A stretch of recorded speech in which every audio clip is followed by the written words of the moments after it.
we're about to go back in time and travel by train, a time when an eloquent dinner on a train was a way to travel.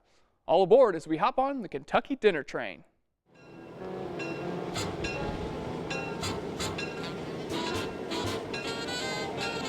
Stay, close that cabinet for me. We ready to rock and roll, guys? Oh, we're definitely a trip back in time. Yes, we are. I mean, you'll see the engineer wears a tuxedo because that's what the engineer would have done in the 1940s. The conductor wears a tuxedo because that's how you'd been greeted. The servers are all in tuxedo because that's how it would have been. You know, the level of quality that we're giving right now is exactly what it would have been in the 1940s. So this is a trip back in time when we were doing food better. We were doing service better. We were doing everything better in the 1940s. Except for the Rice Krispie treats, pretty good. We're looking at the dinner train here with 2 locomotives, 3 passenger cars. The locomotives are FB7As that were built by EMD, a division of General Motors at the time. And the 3 passenger cars are Bud diners, built by the Bud Company, early 40s.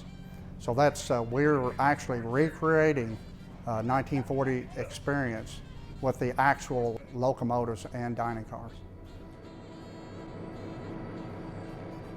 When they first see the train, they're in awe by the size.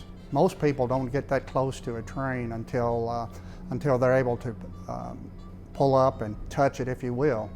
The passenger train gives that experience, being able to get close to the train, get on the train and experience the travel as it used to be years ago. But train travel was their first love, and we kind of bring that back with this dinner train. All right, you get on the train and the first thing you're gonna notice is, wow, I didn't think that this would be this pretty. It's all really done well, woodwork and the elegance of the china and the curtains, the carpet, the look of our employees, they're immaculate, they're beautiful. You come in, it's just a very pleasant entry point when you walk onto the train. And it's a little more romantic, it's a little more fun. It's how you'd have done it in the 1940s. We leave on our train and we stroll through 5 or 6 of the most beautiful distilleries that you'll ever see. And we go by the rick houses and we go through Bernheim Forest and the leaves are changing and the cows and the horses are frolicking. It's a little bit of heaven. We're a restaurant. We roll and we're cool, but we're a restaurant and you know, food is mandatory. You know, I'm not fat by accident. This is what I do. This is who I am. I'm a food dude. It's in my nature. It's literally what I do. And I'm very good at it. Very good at it. I mean, we have our cold station where the salads and the appetizers are made. We've got a hot saute station. That's usually where I work, you know, doing the scallops fresh, sauteing your vegetables fresh, doing your pastas and everything fresh. We've got a station where we always, prime rib is one of our huge things. We carve prime every night and we've been doing it for 25 years. We do it really well, but you know, it's cooking that prime rib low and slow and then getting it out and carving it all and keeping everything level while you're rolling down the track.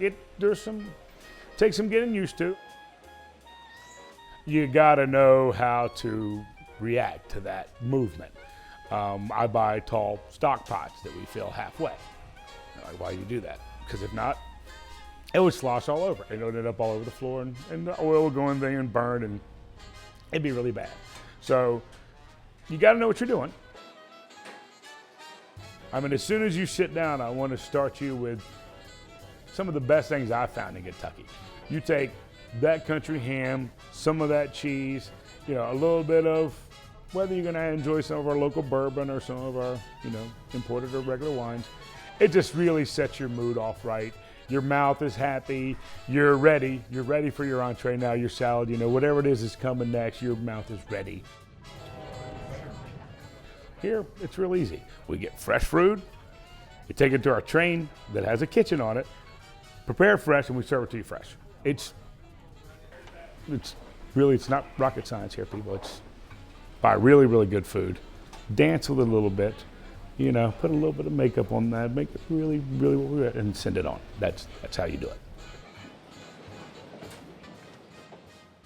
A lot of people, when they come on the train, one of their big throwbacks is that if you just come as a couple, you could very easily share a table with another couple, because we sit 4 tops. So if you have 2, unless you're going to pay for a private table, you're going to be sat with another couple. And at first, you know, people are like, oh, I don't really like that. Well, the people I go talk to on the train, they're lifelong friends. They meet back here at the same week every year. They send each other Christmas cards. They become friends on this train. I get to talk to every table that comes on my train. That's huge. I've never been able to, in one of my previous worlds, been able to do that. It's just too massive, too big. But now, every person that walks on the train, I talk to them firsthand, find out what they liked, what they didn't like, so I can make it better for the next time.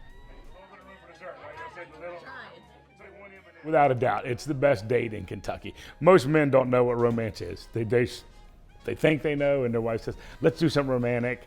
And they go and they talk to their buddies and they're like, what is romantic? And none of them have a clue. This train is romantic. It rocks you slowly as you drive through. We have got a phenomenal wine list, cocktails and all the bourbons you could possibly want. So, you know, not that alcohol is necessary, but I know it definitely helps in, you know, relaxing and taking it easy.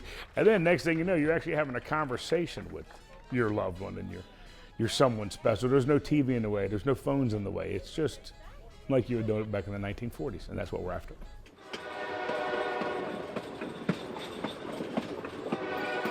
And I can promise you this, the night you ride will be the best night's sleep you've had in a very long time. Because it does rock you slowly as you're riding, and then you're full, and your belly's happy, and your wife's happy, and you're content, and your life is good. And you go home and you sleep like a king.